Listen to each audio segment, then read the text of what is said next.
Hello, kittens. A little note of explanation for the first few episodes of our podcast. A lot of this technology is new to me.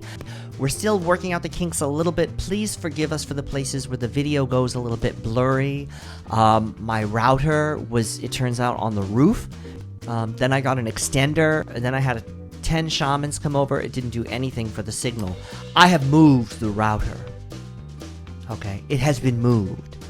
And it is now in proximity, so I will have a direct cable. So enjoy the first episode of Mrs. Smith and Friends. Mrs. Smith and Friends. Yes. That's the name of the game. It's about creativity. It's about healing. It's about cats. It's about boing, boing, boing, boing. Everything. Hello, this is Mrs. Smith, and I want to welcome you to Mrs. Smith and Friends. This is a space to discuss all things music, creativity, and self-help. I'm your host, Mrs. Smith, and I'm here with my technician, JP. JP, come on in. How are you, JP? I am great. I'm so excited to be here today, Mrs. Smith. I'm a big fan of yours, and we've got an amazing guest today, so I just can't wait to get started. Let's zero in on you being a big fan. How long? How did you hear about me? Minutes, weeks, days, years even. Years? I've been following you online. And Love that. your sense of humor, your outlook on life, your positivity, your guitar acumen, all those things wrapped up together caught my attention, and I'm so glad we've been able to connect. Thank you so much, JP. And, you know, we've been doing all this pre-production. This is our first episode of this new venture, and I'm so excited, and you've been just so tolerant and wonderful and helping with all these logistics, and really a great, great technician. And I'm so grateful for you. So thank you for help making this happen. It is my pleasure. Looking forward to it. So a little bit about what's on my mind today. I woke up this morning. Of course, I knew we were filming the first episode of the podcast, so I could barely sleep. And I thought, I want to climb a mountain. I want to climb a mountain of some kind, but there's no mountains nearby. So I think I woke up about 3:30 in the morning and just started walking. And then I pulled up an Uber, got in an Uber. The Uber drove and drove. I just said, take me to mountain. And before I know it, I'm in upstate New York. I'm climbing a mountain. The sun hasn't even come up. I don't even know where I am. I said, I need the clarity for this podcast. Mrs. Smith and Friends is launching. What have you done? What have you done to clear your mind? To really clear your mind? And the cool air, the moisture, the dew on the leaves, the dirt, the smell of the earth rising up to my nostrils. And I was making my way towards a clearing, got tripped up on a root, fell over, ankle screaming in pain. I yelled out into the forest, no! And it carried on, no. And I thought, I'm alone. I sprained or broken my ankle. My foot I may have tore my foot off. I don't even want to look down. I bet there's blood and just my foot, a foot away. And I hear footsteps and a backpacker out of the darkness. I said, please help me. He stopped, and he had no face. He had no face. But it wasn't because it was dark. He had no face. And I've heard of these people who have no face. And I thought, here he is. He knelt down and put his hands on my ankle. It turns out my foot hadn't been ripped off, thank goodness. And there was electricity in his hands. Static spread across my ankle. I could feel the bones healing, becoming stronger, resilient. I thought, my goodness. I stood up. I felt 20 years younger. And he started to walk away, and I said, excuse me, how do I thank you? What's your name? He turned and looked at me, and again, he had no face, but somehow coalescing the shape of a question mark. And he turned and walked away. And then I walked to the foot of the mountain. The Uber was there. I came home with barely a few minutes. I was in this ball gown the whole time. I can't believe it's not covered in dirt. So here we are. And it's so exciting. The first episode of Mrs. Smith and Friends.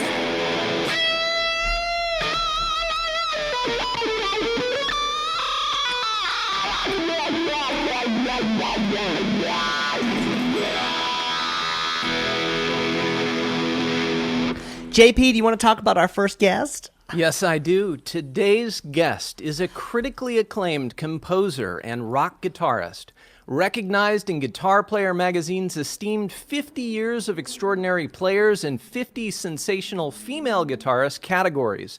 She's the lead guitarist and original member of the hard rockin' band Zapparella, and her fast flying isn't limited to the fretboard. This music maven's also an experienced jet pilot.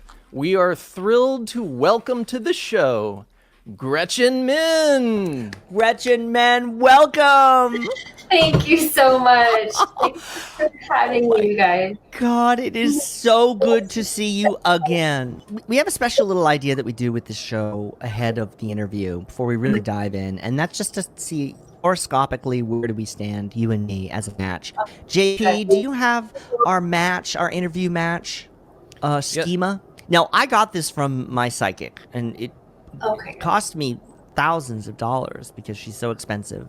And at first, she thought you were a Sagittarius, but you're a Capricorn. I am a Capricorn, yeah. So she did a whole Sagittarius chart. She had you nailed. And then when she called up the report, I said, that's not Gretchen. Whoever that person is sounds horrible. That Gretchen is lovely, unless this is Gretchen's shadow self. And so, anyway, she got it right. So let's hear it, JP. And Mrs. Smith, you are a... Leo. So according to this information, when Leo and Capricorn join together in an interview like this, they form a mutual supportive union. Capricorn is more conservative, hardworking, and traditional in outlook. Leo is a firm believer in hard work, but tends to get things done through their own charm and social skills. Rude. Rude, but true. Charm. Leo is ruled by the sun, and Capricorn is ruled by the planet Saturn. The sun is about ego and self, and it radiates warmth and light. Saturn is about responsibility and hard work. Wait a second. This is so true. This I is used to super so resent true. all how boring I sounded, and now I've just embraced that it's true.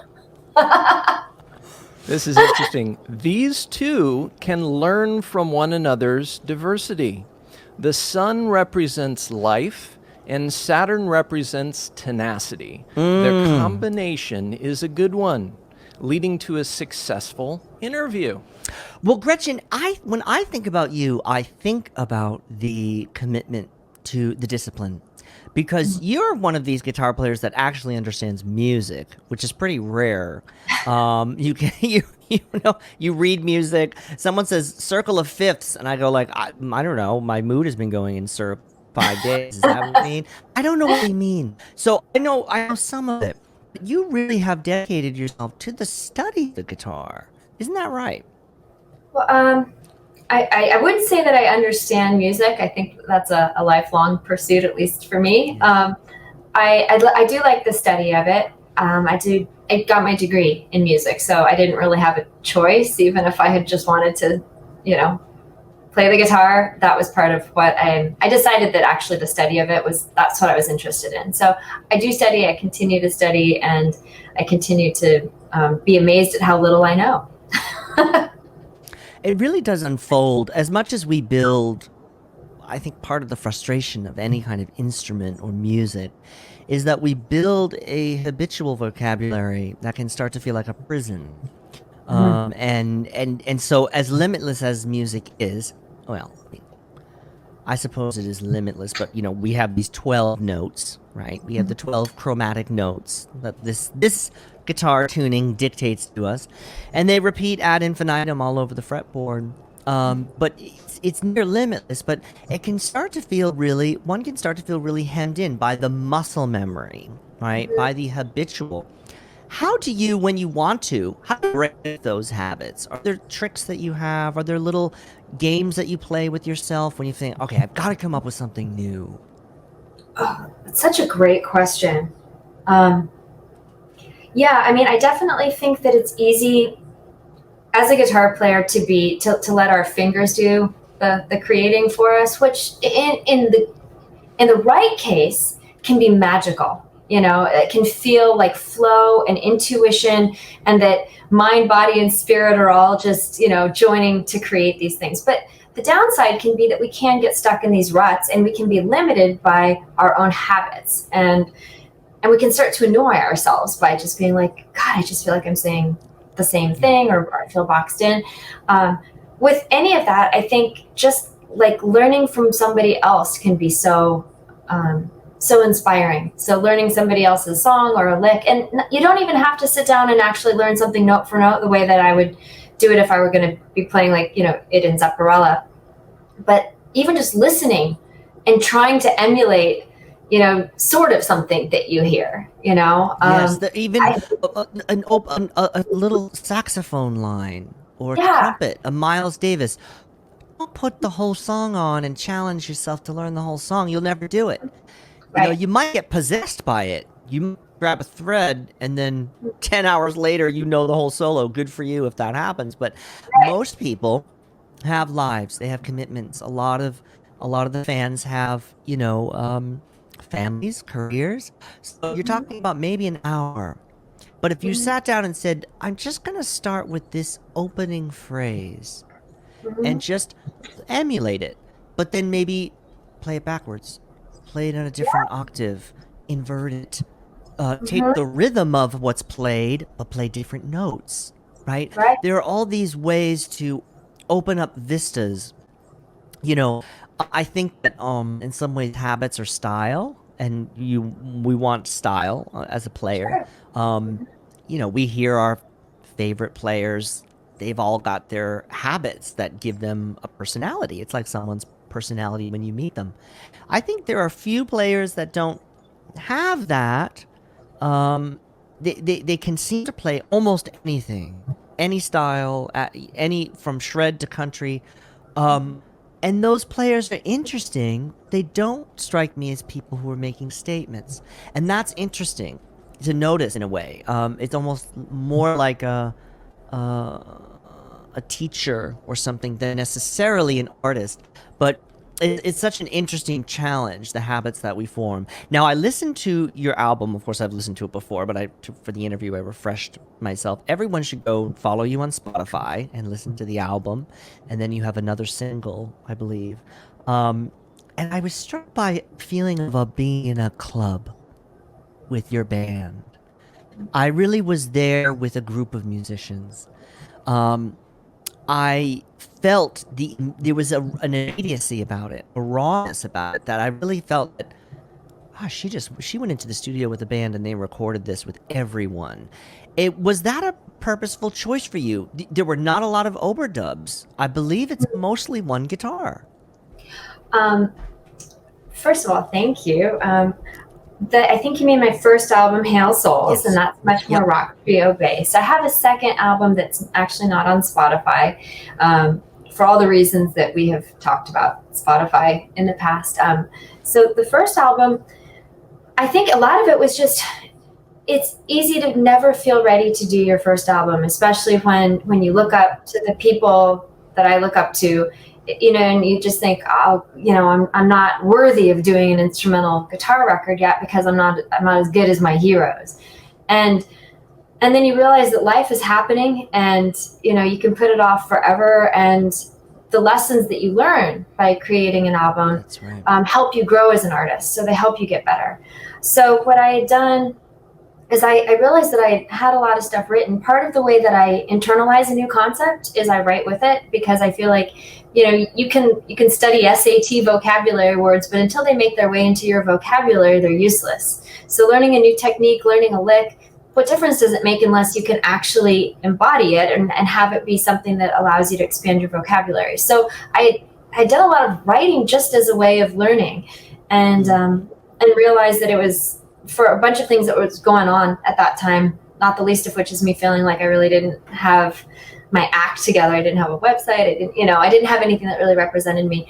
I thought, okay, I'm going to try to put this together as best I can, learn the lessons that I can from it, and then hopefully have something that I feel at least represents me as I am right now as a musician. And so your ears did not deceive you. I chose the best rhythm section I possibly could, because I thought as long as that's dialed in, then hopefully I can't mess it up too much. And so that's John Mader on drums and Stu Ham on bass. So good. Oh my gosh, so yeah. good. Wow. And they had toured together. John Mader was the drummer for the B*3 tour, and our mutual friend Jude Gold was the guitar player, and Jude's a friend of mine. And so he connected me with those guys, and I was so lucky to have them play on my album, and some other guests as well. I always think about Flexible, Steve Vai's Flexible, this first outing. Of course, that may not be the greatest thing to think about because it includes the Attitude song, which is such an outrageous piece of music that's so, it's sort of a mission statement to whole career.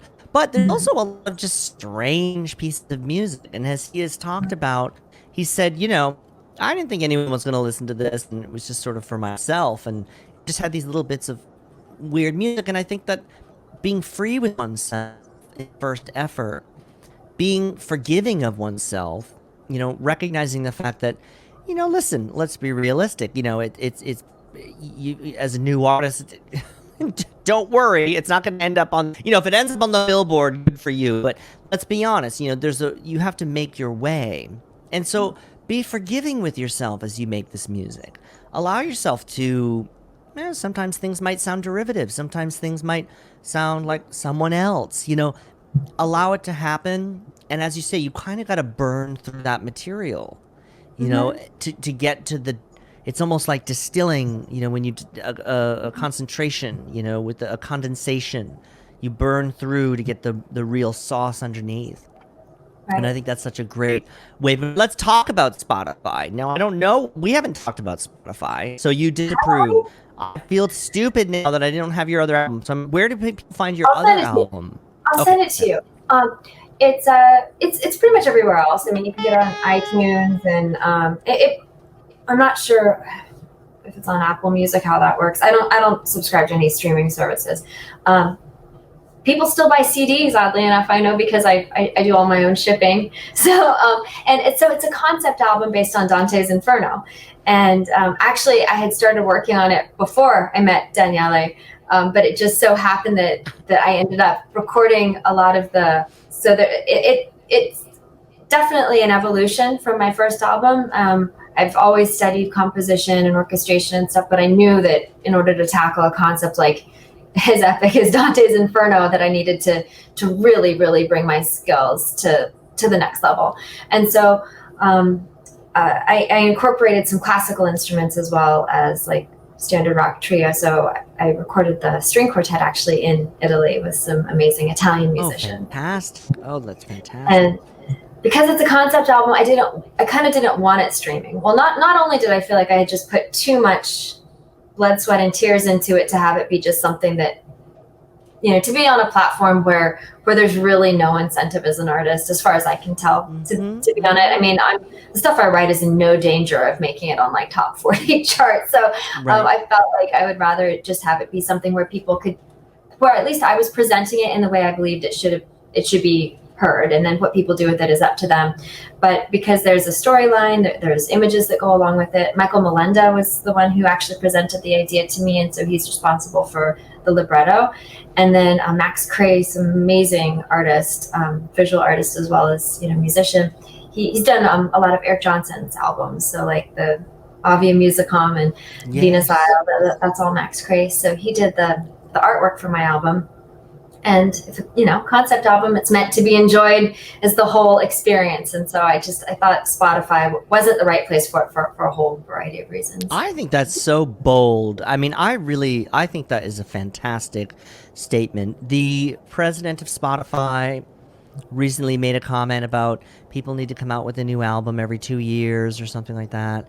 And he also said something of, and the expectation from the fans is a constant conversation with the artist. And we've talked about this type of stuff in the past. I thought, has anyone thought about what that does to an artist? That actually the greatest works of art came from artists recording, touring, and then there's a time away. Or maybe the touring, they're playing that music and gestating, you know, other songs. But the idea that constant contact with the fan base. They're wonderful. We love them. They're great. But the idea that constant contact with the fan base is healthy or generative, I think it can become monotonous, and I think it's very destructive to creativity because you're sort of always forward facing. Yeah, that's so well said. And I think, specifically to the point of the president of Spotify, I guess everybody has to decide do they want to be popular? Is that the goal? Or is their goal something else? And it's not to say, I mean, of course, oh my gosh, we just lost Eddie Van Halen. There are rare and wonderful examples of people who move art as well as reach a lot of people. But we could count those on like our fingers. We're talking about a very few rare kind of once in a blue moon sort of artists. And that's not to discourage, myself or belittle what anybody else is doing. But I think we just all have to make decisions and formulate our priorities.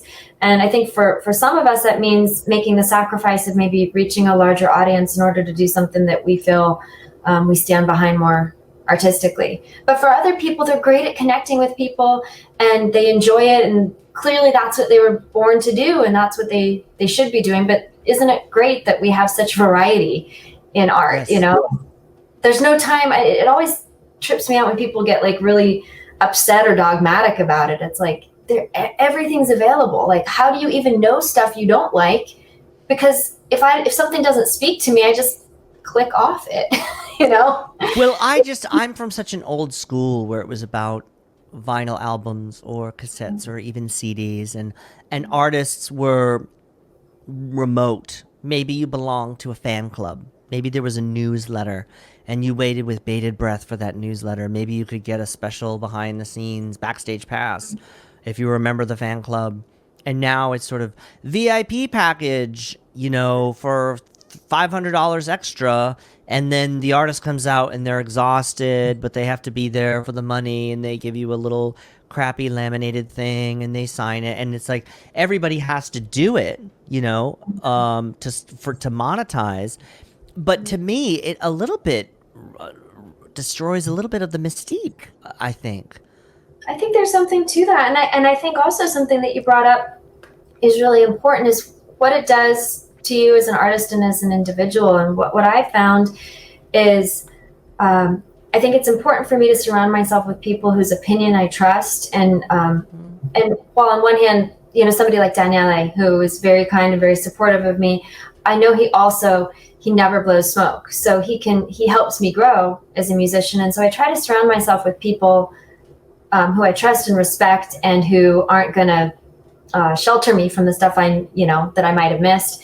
But on the other hand, I find that too much of the interaction with strangers online or with people you don't know very well online, it gets you too egoed out. Even if you make it a real point not to, it becomes too easy to start comparing yourself to other people, to start trying to please people other than your muses.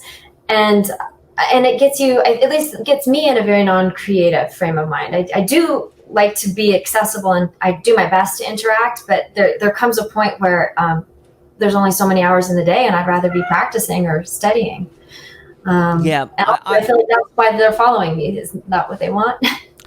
It's so complex for me, and I've made so many mistakes with social media. I mean, I had a full-on nervous breakdown about a year ago because of it. I mean, it just got so intense, and the feedback was a lot, and it was sort of growing by leaps and bounds, and there were interactions on social media that led to really exciting things, but they took a longer time than I thought they would. And it just sort of, again, it wasn't really about creativity. It wasn't really, it was no longer about Carlyle. It was about this hit, of dopamine. They like me, they don't. They just said something mean, now I'll lash out at them. Now I'll go into their little profile and find their sad little cover of an AC/DC song and write, keep practicing, blue check mark. Not nice. Is that really how I show up in the world? I mean, obviously, sometimes, yes, it is. When people can be so cruel. People can be so cruel. It's true. So, it's somehow going to be a balance, but I think people are burning out. I think they're burning out, on the social media across the board. I think Facebook is over. It's done. Instagram, it feels like it's holding on by a thread. Patreon, I'm starting up with Patreon. We'll see how that goes. Oh, really? I'll sign up as your first patron. I'm all about that. When are you doing that? Oh, like the podcast is part of the Patreon. Oh my God. Okay. Patreon. Let's hear what Bob Ross has to say. Are you ready? Mm-hmm. And that may be the true joy of painting, is when you share it with other people. And let's make some nice little clouds that just float around and have fun all day. Okay, so he's saying share it with other people. He's coming down pro social media, obviously. So a fun question that I have, Gretchen, is please, please, please never, never, never ask me that question ever again. Right now, right here is your chance to say to the world, to journalists, several, I bet, Pulitzer Prize-winning journalists will end up listening to this podcast. What is the question that every interviewer or fan asks you that you never want to be asked ever again? Oh, that's such God. You know what? You should just do all interviews from now on with every artist. You ask the best questions. I feel like as soon as I say this, I'm going to come off as really mean because it has been asked so much, and I know that it gets asked with good intentions. Who's that? No, keep going. Really, when people want me to be a spokesperson for my gender, or expect that I would have any viewpoint as to what it's like to be anybody other than myself, so when it's like, oh, have you experienced discrimination because you're a woman? I'm like, I don't know. I mean, nobody's ever sat me down and said, Gretchen, you didn't get this gig because you're a woman. So other than that, there are times that you might guess, but gosh, it's like you can sit there and say, this person, that I got this gig because of that, or I didn't get this gig because of that. And at the end of the day, I don't really know that I have much insight. I can say I haven't been anybody other than myself. Maybe they just really liked redheads, or who knows? So I don't Gretchen, I'm your number one fan, and I've watched some of your YouTubes, and sometimes I say nice things. In every comment thread, I ask what strings you use, and you never answer me once. I'm your number one fan, and I'm here to ask, who do you think is the most kick-ass girl guitar player in the world? Oh, yeah. See, these are the kinds of questions we don't want. Fan follower asks me what kind of picks I use 5 times a day. Fan, you've got to stop it. You're harassing us. Why do you ask these questions? Because I want to know. I want to play like you guys. You can't. Your moves are weak, fan. They're weak. You ain't put in the time. The pick don't matter. The strings don't matter. Find your own way, fan, and stop asking about female guitarists. There's no such thing. They're just categories. It's just categories. It's like, I always tell people, like, substitute female with any other group of people, and if it makes your skin crawl, maybe reconsider the way you're going to ask that question. Not because I'm offended or anything. It's just as preposterous as saying, who's your favorite, like, short guitar player? Who's your favorite male guitar player? Right. It doesn't, I don't really know that there's much information that I can provide or much insight that an answer would even give anybody. So yeah, that is the lamest question in categorization. It simply is. It simply does not matter. Now, does it matter that people feel safe online? Yes. Does it matter that people not be harassed for any reason whatsoever? Yes. Does this sometimes happen to certain people more? Yes, it does. Sometimes those people are women. Sometimes those people are LGBT. Sometimes they're transgender. Sometimes they're people of color. Now, they're not black artists. They're not gay artists. They're not trans artists. They're individuals. They may speak to that experience sometimes. This Barracuda by heart, that's about being a woman. sure. That's about a male journalist being a complete, someone should have a kick-ass rock song written about them and humiliated for all time.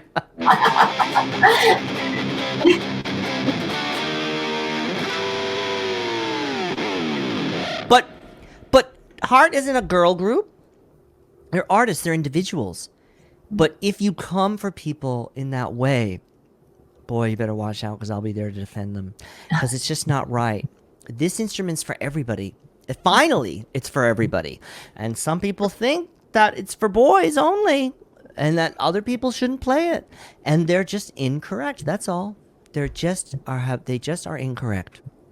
And what I always tell people is, like, you know, when we get into this, it's like, look at how much other bad stuff is going on in the world. Like, if there's still some chauvinism within the guitar industry, it's like, yeah, I'd love for that to go away, but we've got other fish to fry too. You know, it's like, maybe we can kind of chill out on, like, you know, genocide, you know, like the really big racism, you know. I mean, not to say that any sort of prejudice is, I'm not apologizing for any of it. I just mean that I think all artists have a difficult path, and I think it's I think it's impossible to compare our own challenges with anybody else's. We're all individuals, just as you said, and I've never lived as anybody else, so I don't know. It's so what happens is that the universal, the grand narrative, is assumed in a way to be sort of male, white, straight, etc. Right? That's the truth. And then the other categories get marked: girl guitar player, gay guitar player, black guitar player. That's like, excuse me, no, these are artists. They're individuals, and they're telling a universal tale as well. Their story may be different from you. They may play differently from you. You know, there's no reason why any player needs to play like somebody else. Everyone is unique, and I think we're seeing that there are tapestries, you know, of playing and approaches to the instrument that are different, and that is valid. And so, you know, it only comes in when who are the people making that marking happen? And stop that. Just let people be people.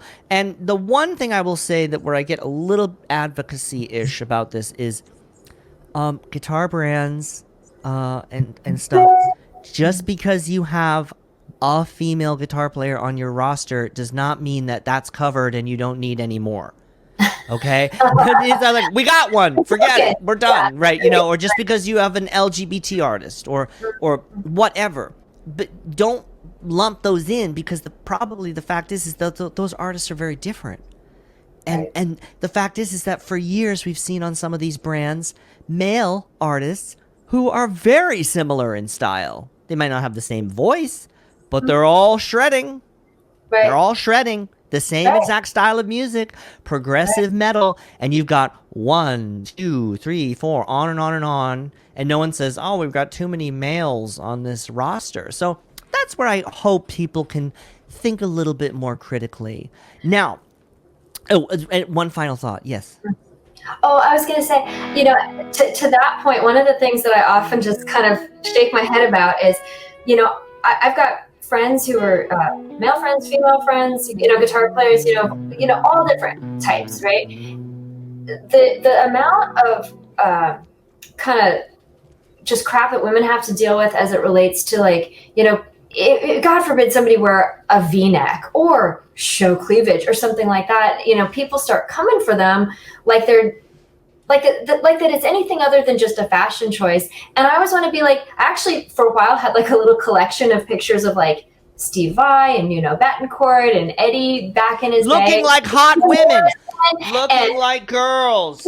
And also, like, you think that like straight women and gay men haven't noticed that there are a lot of super hot male rock stars who are absolutely working that angle and nobody minds? Like, I don't have a conflict. I can look at Jim Morrison and be like, hell yeah, and also really enjoy the music. Like, I don't have a conflict. Edward Van Halen. I know, God bless him. Rest in peace. I don't want to be crass about this, but let's face it. He's looking good in that Live Without a Net concert, honey. I'm going like this. Woo! He's got the biceps out. He's all sweaty. I'm going, stop. He's your friend. Either or. Yeah, exactly. Nuno Bettencourt looks like a beautiful pony. Jason, you want to say something about Abandon All Hope? I can't believe that I didn't know about this album. I am so sorry. I went right to your Spotify. I feel embarrassed. I was so excited. Gretchen's a good friend of mine. Oh my God. Well, I just kind wanted to of friend pop in am and I? say that I was diving deep into Abandon All Hope, and Mrs. Smith, what kind of friend are you? Stop talking to me in that voice. Stop hunting me. You're a terrible friend. You're a terrible friend. You've done it again. Leave me alone. Continue, JP. And I just wanted to throw out there, Gretchen, it is fantastic. It's really, really cool because it is like this sort of beautiful classical orchestration with just the right amount of killer, awesome guitar stuff that's going into that. And songs like standouts to me, Savages, the arpeggio madness you have kicking into that song is incredible. Shadows, to me, had a little bit of, it had some Led Zeppelin-ish, perhaps, influences in there. I was You're right. super excited about that. And Bloodshed, you talk about Dante's Inferno, how it takes you on a journey, this piece of all this music together. The Bloodshed track is like an intense horror movie, epic fantasy sort of thing. If you haven't checked it out, I got it on Apple Music. It's fantastic. So I just had to throw that in there. Thank you. That means Yeah. so much to me. It's funny because He's after so my great. oh totally Go ahead. you guys Go ahead. yeah I mean it's I think it was after my first album, and I realized that I had not deliberately concealed the Jimmy Page influence, but I guess I felt like I was getting my fill of it, playing the music very literally in Zepparella. But I think it was on Abandon All Hope that I stopped struggling with the feeling that I had to either be embracing my classical inclinations or my rock inclinations, and I just said I'm gonna let them happen as they organically do, and as I feel that they fit the concept. And so that meant that there were a couple of places for sure where I was like, yep, Jimmy Page is welcome right here. So not throughout, but definitely JP's ears did not deceive him. Isn't he great? And to think he's just a technician. I mean, he's the technician for this show, and yet he has all these insights. Thank you so Well, much. that was an JP. upgrade from Helper, so I appreciate that. Originally, it was going to be Helper. I don't know if you're aware of such things as the exquisite corpse, automatic writing. These are exercises where you just let your imagination go, right? No judgments, no filter, no... first idea, best idea. First thought, best thought. First note, best thought, right? So what we're going to do is, this is called Sonique Inquisition. And JP, we have had a supercomputer generate cosmic questions. I do not know what these questions are. I have not prepared in any sense. JP is going to speak the question aloud, okay? Then you will play a reply, and it could be a chord. It could be one note. It could be a fragment of a note. It could be a sound effect. And it can be just a brief statement. It doesn't have to be a song or even a melody, but something where this inspires your answer is musical. And then I will follow up on you. Okay? Okay. JP, consult the supercomputer. Okay, let me boot it up. Oh, there it is. Isn't it great?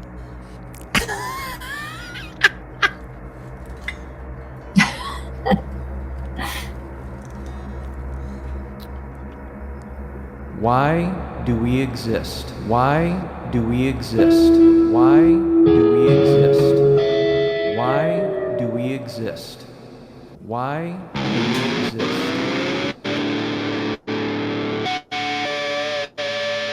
Why do we exist? Why do we exist? Why do we exist?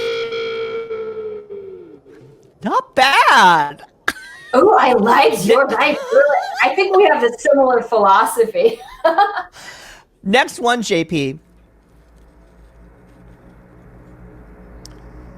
Describe your shadow ally. Ooh, I'll start. Describe your shadow ally. Describe your shadow ally. Describe your shadow ally.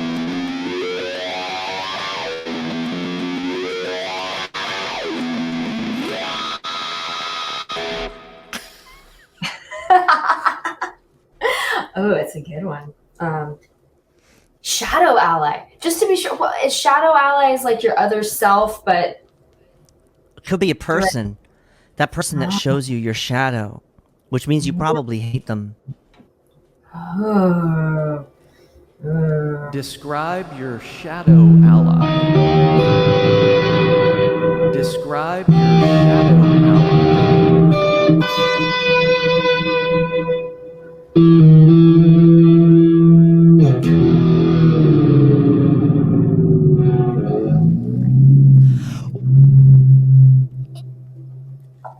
Oh, we're using a lot of whammy. Okay, next one, JP. Come right out with the next one. There's just two more, I think. Why is Mrs. Smith so olfactory sensitive? well, yeah. That's a little bit of a stumper, isn't it? Why are you so olfactory sensitive? Why is Mrs. Smith so olfactory nose. sensitive? The guitar nose? Yes, just begin to play. We'll answer. Why is Mrs. Smith I don't know why this is so difficult.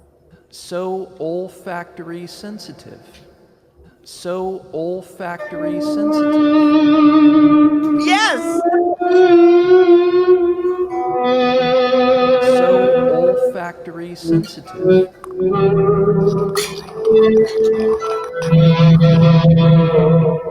See, it's always the whammy. I don't know why. So olfactory sensitive.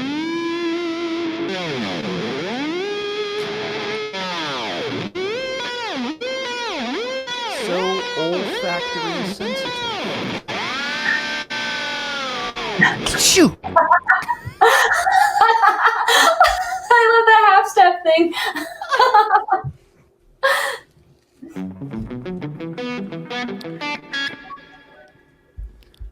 What does it feel like to be inside a UFO?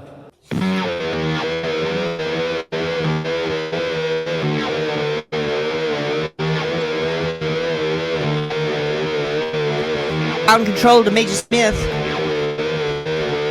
Ground control to Major Smith.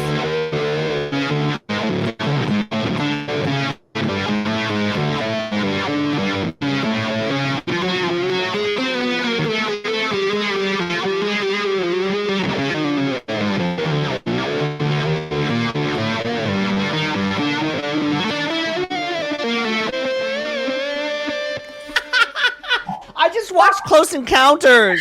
Oh my god.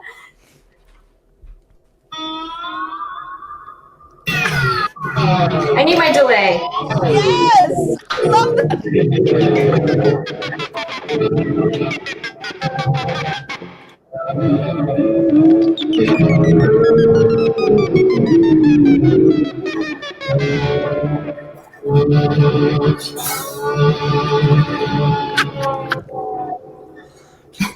Oh, it's lackadaisical UFO. That is so good. We have one more. What is the sound of a dinosaur chewing?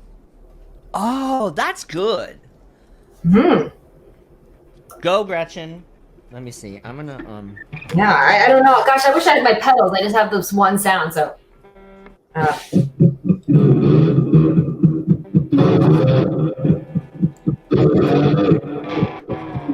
I love that.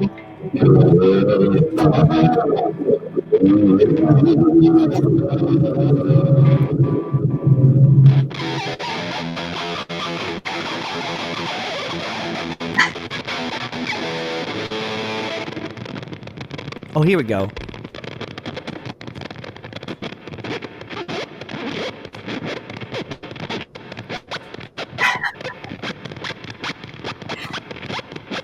People who are listening to this are like, stop. Oh, that was absolutely fabulous. I adore you. I adore you so much, and thank you so much for doing this, our first episode. And I'll be thinking of you. You are a And wish light you all the in the best. world, a light in my life, truly, and not just a hilarious, brilliant performer, but a truly good person and a badass guitar player. So I'm such a fan. I absolutely adore you. And thank you, JP, also for helping out and having some really cool initials too. It's my JP, pleasure. the Yeah. technician, thank you so much. And we're going to send you onward, Gretchen, and finish this episode. You take care, and I'll talk to you too. soon. You too. Okay. Bye. Much love. Bye-bye. Bye now. Mwah. Ciao. Ciao, meow. Ciao. Ciao, Ciao. meow.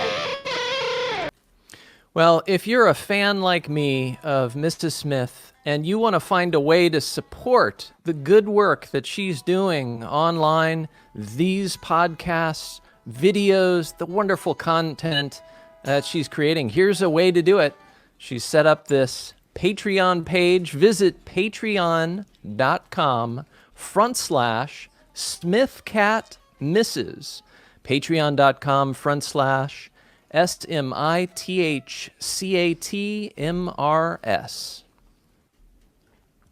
That was fantastic, JP. Thank you so much. A closing thought. I think about being on that mountain.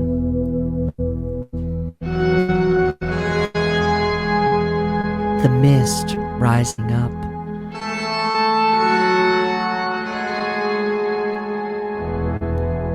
I want you to close your eyes and use this as an opportunity to take a break from everything that's going on.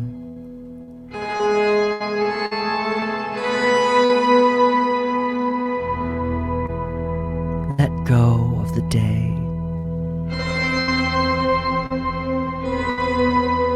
Let go of all your cares.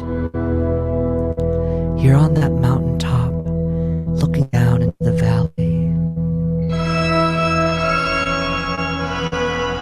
And the mist is rising.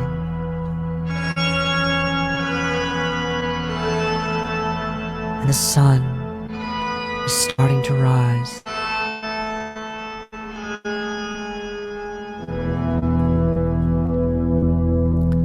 The sky is turning from a dark blue to a faint orange.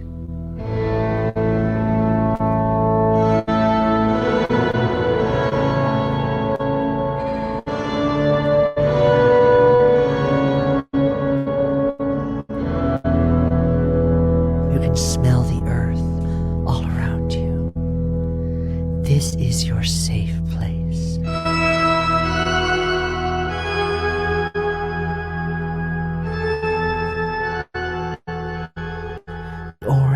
The sky turns from orange to yellow.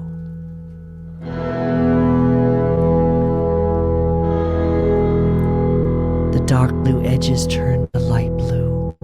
The stars are fading away. The moon is fading away. And you take a deep breath. And exhale.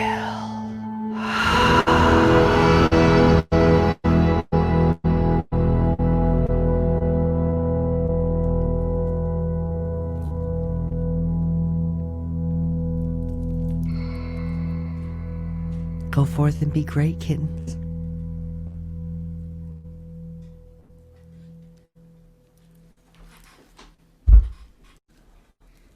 I think go forth and be great. It's a great way to close.